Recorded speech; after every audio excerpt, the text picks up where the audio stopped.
Olá pessoal, Luiz Emanuel mais uma vez. Nós precisamos reavivar nossa memória, fazermos valer a nossa permanente interação nas redes sociais, através de WhatsApp, através do nosso Instagram, do nosso Facebook, está tudo registrado aí. Nos últimos 2, 3 anos em particular, nesse processo pandêmico que viveu a nação brasileira, o mundo inteiro, fica claro todo o desastre promovido por essa política orientada pelo Supremo Tribunal Federal, alicerçada pelos governadores de estado, que apareceu de uma hora para outra como salvadores da pátria. A turma que era envolvida até o pescoço com corrupção no Brasil, que não tinha nenhum programa de saúde verdadeiro do ponto de vista público nos seus respectivos estados, que não tinha nenhum plano de segurança organizado, que não tinha absolutamente nenhum plano de educação organizado, de repente apareceram do nada como os salvadores da pátria, os detentores de toda a ciência que envolvia a solução para o problema da pandemia. E qual era a grande novidade desses caras? Mandar fechar tudo. Para tudo, porque chegou a hora de nos reclusarmos e garantir que o vírus não se espalhe como pode parecer que vai se espalhar.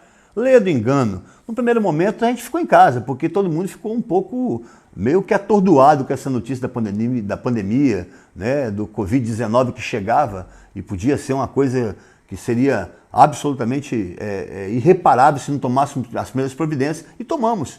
Todo mundo no primeiro momento aceitou a reclusão por 1 mês, 2 meses, foi um medo generalizado, pânico instalado, e aí todo mundo foi para a televisão, né? Eu lembro do Dória, dos governadores de estados, todo mundo chegava na televisão, parecia que era o anunciador do apocalipse, né? Cuidado, e o medo instalado, as pessoas não saíam de casa, só iam para a padaria, voltavam correndo para casa, parecia que o vírus tinha garras, ele ia pegar a gente pelo meio da rua. Era natural que isso acontecesse. No primeiro momento sim, mas depois não.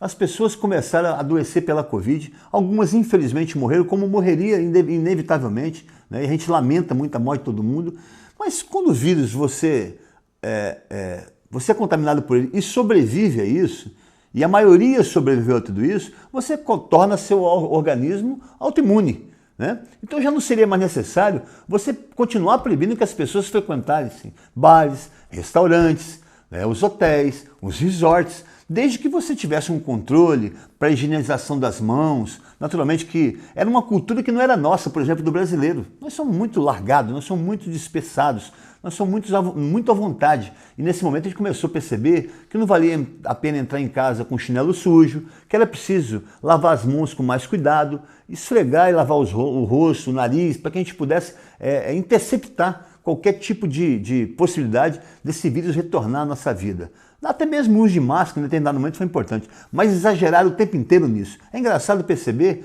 que a esquerda continua usando máscara até hoje. Até hoje. Repararam? Repare quem está na rua usando máscara. Parece que virou uma face definitiva da esquerda. Usa máscara, como se eles fossem ainda os detentores de todo o medo, de todo o receio que a sociedade ainda tem do vírus.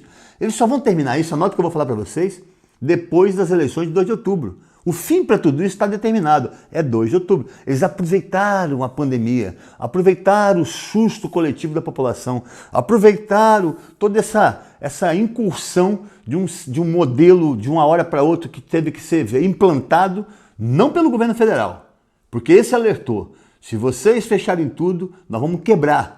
Vai começar a fechar bar, restaurante, a birosca, o pequeno, até mesmo aqueles que vendiam aí, os camelôs na nossa porta, vão parar, eles não vão conseguir mais comer. E aí a miséria cresceu.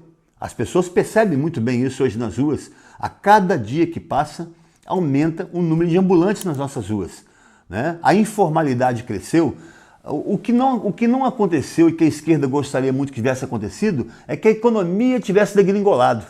Então, pessoal, qual é a proposta desse consórcio que se formou no Brasil? Eu costumo dizer do DEM ao PSOL, hoje não é DEM, é União Brasil, né? Do União Brasil ao PSOL, para derrotar o governo Bolsonaro. É que a pandemia seria um instrumento para a consolidação do medo e do pavor das pessoas, que contar mortos o tempo inteiro era, apesar de ser uma coisa macabra, e eles sabem que era macabro, também fazia parte dessa tentativa de movimentar e mobilizar a mente e o coração das pessoas para que todo mundo ficasse certo que a única salvação que existiria seriam os governadores, o STF e essa turma que se consorciou para derrotar o governo federal. Só uma coisa deu errado, a economia não decaiu. Pelo contrário, a economia sobreviveu a tudo isso. Apesar de tudo, o governo federal investiu em saúde como nunca se investiu nesse país, né? Os estados receberam bilhões de reais para construir leitos hospitalares a toque de caixa, como nunca se viu na história desse país. Então, assim, deu errado. Deu errado porque hoje as pessoas reconhecem aquele que avisou que se fechasse tudo, se a gente ficasse amparado por essa decisão submissa aos governadores e não reagíssemos a isso, a situação seria um pouco do que está acontecendo hoje no Brasil. Aliás, muito do que está acontecendo no Brasil.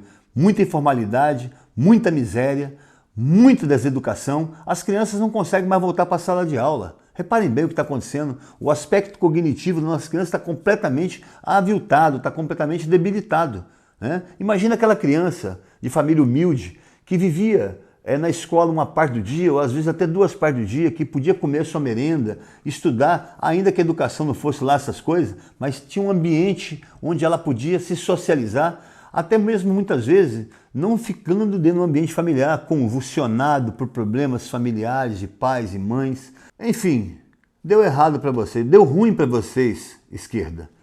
E o governo Bolsonaro, eu tenho que reconhecer, o mérito do presidente foi não ter abaixado a crista uma única vez para essa gente.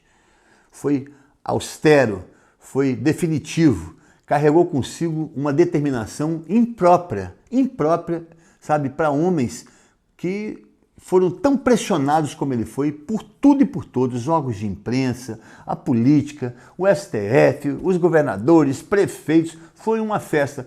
Pouquíssimos tiveram a coragem de defender o presidente, pouquíssimos. Hoje, pelo andar da carruagem, com as pesquisas se aproximando da possibilidade do Bolsonaro ganhar a seleção, inclusive no primeiro turno, tem muita gente hoje caminhando para perto dele. Tem muita gente hoje fazendo de conta que queria desde o começo tudo aquilo que ele queria, que defendia tudo aquilo que ele defendia. É preciso que vocês fiquem atentos com isso, porque esse país só vai ser correto e verdadeiro o dia que todos nós fomos corretos e verdadeiros.